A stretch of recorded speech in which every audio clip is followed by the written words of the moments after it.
भारत के पीएम नरेंद्र मोदी ने इटली की पीएम जॉर्जिया मेलोनी की आत्मकथा वाली किताब की प्रस्तावना लिखी है। पीएम मोदी ने इटली की प्रधानमंत्री जॉर्जिया मेलोनी की आत्मकथा के शीर्षक को उनके मन की बात बताया और कहा कि यह तो उनके मन की बात है।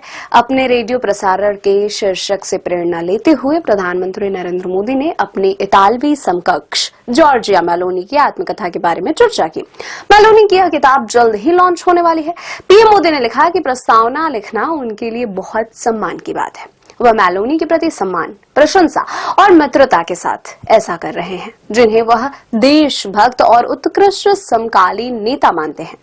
रूपा पब्लिकेशन की किताब I am Georgia, my roots my principles की प्रस्तावना में पीएम मोदी ने याद दिलाया कि कैसे पिछले 11 सालों में उन्होंने कई विश्व नेताओं से बातचीत की, जिसमें से प्रत्येक की जीवन यात्रा अलग अलग रही और कैसे उनकी यात्राएं व्यक्तिगत कहानियों से आगे बढ़कर किसी बड़ी बात को उजागर करती हैं। पीएम मोदी ने लिखा कि प्रधानमंत्री मेलोनी का जीवन और नेतृत्व हमें इन शाश्वत सत्यों की याद दिलाता है। इसे भारत में एक उत्कृष्ट समकालीन राजनीतिक और नेता और देशभक्त की ताजा कहानी के रूप में सराहा जाएगा।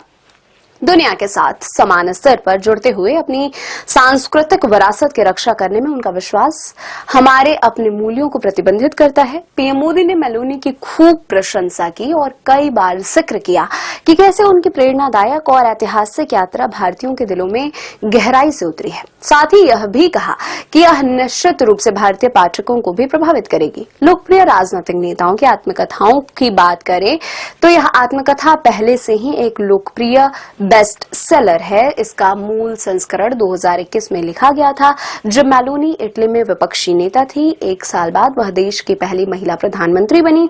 नारीत्व के कष्ट और कभी कभी आघात मेलोनी के चुनाव पूर्व भाषणों का एक विषय रहे थे।